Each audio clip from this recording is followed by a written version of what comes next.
Halo guys, perkenalkan nama saya Jessica Claudia Ninggolan. Saya dari Prodipak 22 dengan NIM 2212016. Nah, di sini saya dari Sekolah Tinggi Teologi Betel, Jakarta. Nah, di sini saya akan menjelaskan tentang yaitu Kitab Rut. Oke, baik. Nah, apa saja sih yang saya akan bahas dalam video ini? Yaitu ada latar belakang kitab, penulis dan tahun penulisan kitab, garis besar kitab, tujuan penulisan kitab, ciri-ciri khas kitab, tema-tema utama kitab, relevansi dalam kehidupan masa kini. Oke, baik. Nah, di sini saya akan masuk dalam latar belakang kitab. Ada 3 tokoh utama dalam kitab Rut, yaitu Naomi, Rut, dan Boaz. Siapakah yang ketiga tokoh utama ini? Siapa itu Naomi, siapa itu Ruth, dan siapa itu Boaz? Nah, Naomi. Naomi ini adalah seorang dari suku Bethlehem. Ia mempunyai seorang suami. Nama suaminya itu yaitu Elimelek. Nah, ia mempunyai 2 anak laki-laki yang bernama Mahlon dan Kilion. Nah, di bangsa mereka ini terjadi eh, pada masa pada masa zaman para hakim-hakim memerintah, terjadilah kelaparan dalam di Israel. Nah, kemudian keluarga Elimelek pergi ke daerah Moab untuk mengungsi di sana dan menjadi orang asing. Nah, setelah sampai di daerah Moab, suami Ruth ini, si Elimelek ini meninggal dan Naomi ini tinggal sendiri. Nah, di daerah Moab ini, kedua anak Naomi ini, Mahlon dan Kilion ini, mengambil 2 perempuan untuk menjadikan perempuan itu istri mereka. Nah, kedua perempuan itu bernama Orpa dan Ruth. Nah, Mahlon ini beristrikan Ruth dan Kilion ini beristrikan Orpa. Oke, baik. Dan siapa itu Ruth? Nah, tadi saya sudah menyinggung sedikit. Ruth ini adalah seorang perempuan dari daerah Moab. Nah, dia ini adalah menantu dari Naomi. Nah, setelah 10 tahun kemudian, eh, Ruth dan eh, Ruth bersama dengan keluarga Naomi, 10 tahun kemudian anak-anak Naomi meninggal. Dan Naomi beserta dengan kedua menantunya tinggal di daerah Moab. Nah, kemudian setelah Naomi tahu bahwa Tuhan telah memperhatikan bangsa-bangsanya dan memberikan makan, mereka kembali ke Bethlehem atau Israel. Nah, kemudian di perjalanan Naomi berkata kepada kedua menantunya, "Mengapakah kalian mengikuti saya? Apa untungnya? Karena saya tidak mempunyai anak laki-laki lagi." Nah, setelah itu setelah itu Naomi berkata, "Pulanglah ke rumah ibu kalian masing-masing." Nah, setelah itu Orpa menangis dan mencium tangan Naomi tersebut. Ia pamit untuk pulang ke rumah ibunya. Nah, sedangkan Ruth, ia tidak sama sekali pergi meninggalkan Naomi. Ia tetap setia menemani Naomi. Dan Ruth berkata, "Mengapakah engkau masih dan maaf ya, dan Naomi pun berkata kepada Ruth, "Mengapa engkau masih mengikut saya?" Terus Ruth berkata begini, di pas teman-teman bisa lihat di Alkitabnya dalam dalam Rut 1 nih, dalam Rut 1 ayat yang ke-16. Rut berkata, "Janganlah desak aku meninggalkan engkau dan pulang dengan tidak mengikuti engkau, sebab kemana engkau pergi, ke situ jugalah aku pergi. Dan di mana engkau bermalam, di situ jugalah aku bermalam. Bangsa mula bangsaku dan Allah mula Allahku. Di mana engkau mati, aku pun mati di sana. Dan di sanalah aku dikuburkan. Beginilah kiranya Tuhan menghukum aku bahkan lebih daripada itu. Jikalau sesuatu apapun memisahkan aku dari engkau, selain daripada maut. Nah, di sini Naomi tetap setia. Naomi berkata, bangsa mula bangsaku, Ruth, maaf ya teman-teman, Ruth berkata, bangsa mula bangsaku dan Allah mula Allahku. Dia tetap setia kepada Naomi. Nah, Boas, siapakah itu Boas? Nah, Boas itu adalah seorang petani di Bethlehem. Nah, dia adalah seorang petani yang memiliki hati memiliki kemurahan hati dan kesetiaan. Nah, Boas ini adalah menjadi penebus bagi keluarga Naomi karena Boas ini adalah seorang dari kerabat keluarga Elimelek. Nah, oke, baik.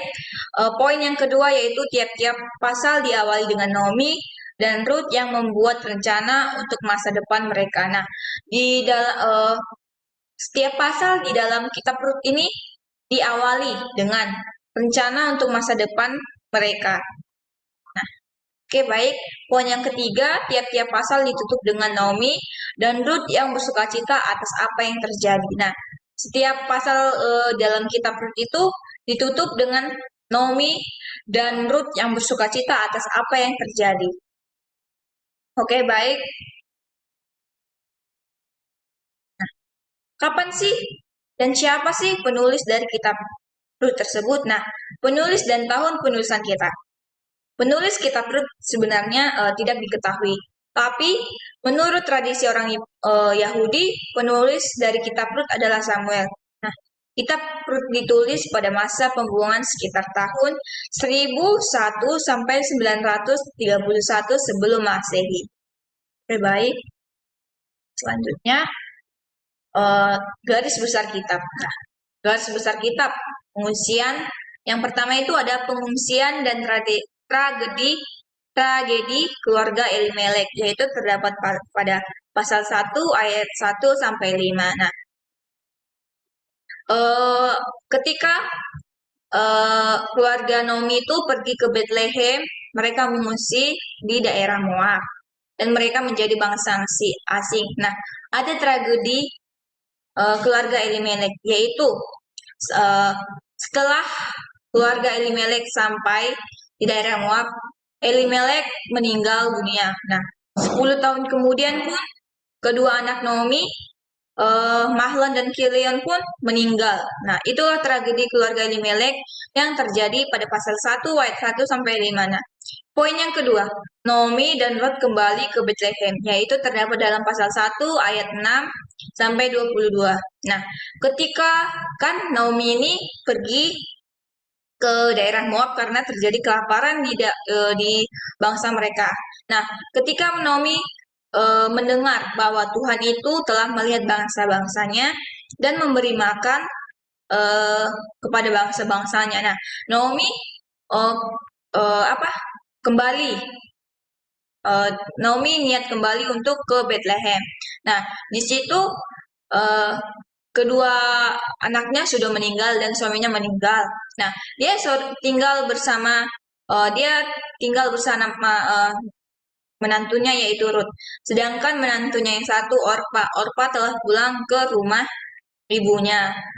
Dan Naomi pun hanya kembali dengan Ruth, menantunya itu. Nah, poin yang ketiga yaitu Ruth bertemu dengan Boas. Nah, di pasal 2 yang terdapat dalam pasal 2. Nah, bertemunya Ruth dengan Boas itu waktu Naomi memungut jelai di ladang milik Boas. Boas yang adalah seorang kaya raya, seorang petani yang kaya raya. Nah, ketika kita bisa membuka dalam Rut pasal 2. Nah, kita membuka dalam Rut pasal 2. Nah, ketika Rut bertemu dengan Boas, ketika si Rut ini ketika pergi ke ladang untuk memungut bulir-bulir jelai di belakang orang yang bermurah hati itu, yaitu Boas. Nah, disitulah Rut bertemu dengan Boas ketika Rut memungut bulir-bulir jelai, yaitu di ladang milik Boas. Nah, poin yang keempat, rencana Naomi dan keberhasilannya, yaitu terdapat pasal 3. Nah, eh, dalam pasal 3, nah, Naomi dan Naomi ini mempunyai rencana, yaitu dia agar ada seorang untuk menjadi penembus buat keluarganya. Nah, yaitu Boas, dan rencana Naomi itu pun berhasil. Ruth dan Boas akhirnya di sini akhirnya bertemu, dan Boas menjadi seorang penebus bagi keluarganya. Nah, poin yang kelima itu adalah perkawinan Ruth dan Boas dan kelahiran seorang anak laki-laki. Nah, teman-teman, di pasal yang keempat, yaitu terdapat dalam pasal keempat ayat 1 sampai 17. Nah, di pasal yang keempat ini, di mana di sini menceritakan tentang Ruth dan Boas menikah. Mereka menikah dan melahirkan seorang anak laki-laki. Nah, disitulah sukacita, disitulah Naomi dan Ruth sangat bersukacita karena akhirnya ada seorang yang bermurah hati menjadi penebus bagi keluarga mereka, yaitu Boas. Dan setelah Ruth dan Boas menikah, mereka Ruth melahirkan seorang anak laki-laki, yaitu dinamakan dengan Obed. Nah, poin yang keenam itulah silsilah Peres. Nah, silsilah Peres ini adalah yang bisa terdapat yang bisa kita lihat dalam kitab Rut pasal yang keenam, kitab Rut pasal yang keempat ayat ke-18 sampai 22. Nah, silsilah Peres ini biasa disebut dengan silsilah Daud. Nah, dari silsilah anak Rut inilah ada silsilah Daud. Oke, baik. Selanjutnya, nah, apa sih tujuan dari penulisan kita Rut ini? Nah, saya akan menjelaskan ada 3 poin, yaitu tujuan utama kita Rut adalah mencatat tentang mengasihi Allah dan sesamanya. Nah, bagaimana kita diajarkan untuk mengasihi Allah dan sesamanya. Rut tetap mengasihi Allah dan sesamanya. Ia tetap setia, tetap mengasihi Naomi. Dia rela meninggalkan ayah dan ibunya dan tempat tanah kelahirannya untuk tetap setia mengasihi Naomi, mertuanya, walaupun anak Naomi sudah meninggal, yaitu suaminya Ruth. Nah, poin yang kedua itu ada pemeliharaan Allah nyata bagi mereka yang percaya kepadanya. Nah, kita bisa melihat di kisah Ruth nih. Kisah Ruth ini kita bisa melihat bagaimana Allah memelihara dia. Walaupun banyak banyak sukacita yang dialami Ruth, tetapi Allah turut bekerja memelihara Ruth dalam kehidupannya karena dia percaya kepada Allah. Nah, poin yang ketiga itu adalah Tuhan turut bekerja dalam kehidupan sehari-hari kita. Kita bisa melihat dalam kehidupan sehari-hari Ruth. Nah, Tuhan ikut serta dalam bekerja dalam kehidupan sehari-hari Ruth. Nah, kita bisa melihat bahwa Ruth selalu dipelihara, selalu dijagain Tuhan melalui perantara yaitu Boas. Nah, oke, baik, selanjutnya saya akan menjelaskan. Nah, ciri-ciri khas kitab. Apa sih ciri-ciri khas kitab Rut? Nah, di sini saya akan menjelaskan ciri-ciri khas kitab. Nah, di sini saya mengambil 2 poin, yaitu salah satu kitab dari 2 kitab dalam Alkitab yang memakai nama seorang wanita, yang salah satunya adalah Esther. Nah, kan dalam dalam Alkitab itu ada dalam PL, Perjanjian Lama nih, ada 39 kitab. Nah, di dalam 39 kitab itu ada 2 kitab yang memakai nama perempuan, yaitu kitab Rut dan Esther. Nah, salah satu ciri-ciri khas dari kitab Rut ini adalah yaitu nama kitab ini nama kitab ini memakai nama seorang perempuan. Nah, itu adalah salah satu ciri-ciri khas kitab Rut. Oke, baik. Poin yang kedua saya ambil yaitu kitab yang menjelaskan sukacita dan kesusahan sebuah keluarga yang saleh di Bethlehem selama masa yang kacau balau. Nah, yaitu tentang keluarga Naomi. Nah, dalam masa kacau balaunya Bethlehem, Naomi mengalami sukacita dan kesusahan. Sukacitanya yaitu ketika ia bersama dengan eh, menantunya Ruth yang bertemu dengan penebus keluarga mereka. Dan ketika Ruth itu pergi ke daerah Moab, dia bersama-sama dengan keluarganya yaitu suaminya dan kedua anaknya. Tetapi ketika pulang ke Bethlehem, dia tidak bersama dengan keluarganya. Itulah kesusahan yang dialami Naomi karena dia tidak bersama dengan suami dan kedua anaknya, melainkan bersama menantunya yang setia yaitu Ruth. Oke, baik, selanjutnya.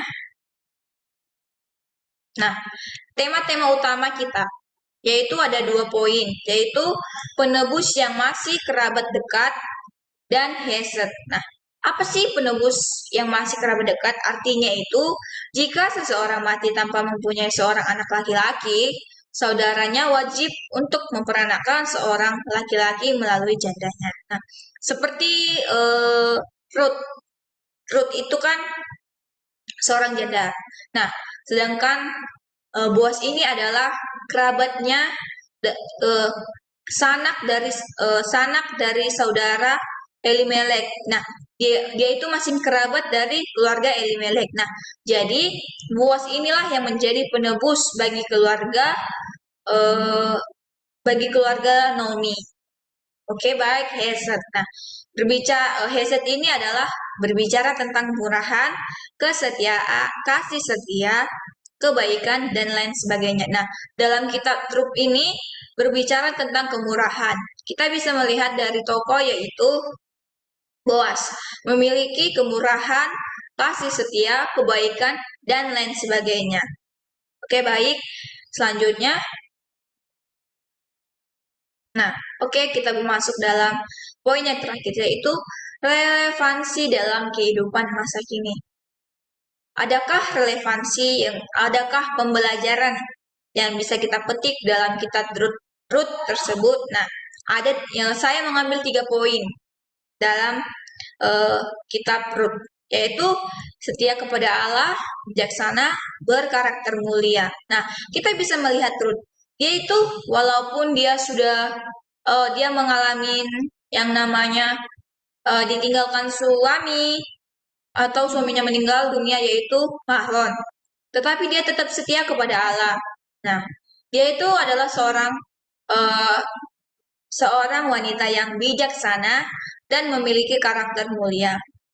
Nah, baik teman-teman, dari kitab Rut ini kita bisa belajar yaitu kita harus tetap setia kepada Allah dalam keadaan apapun itu.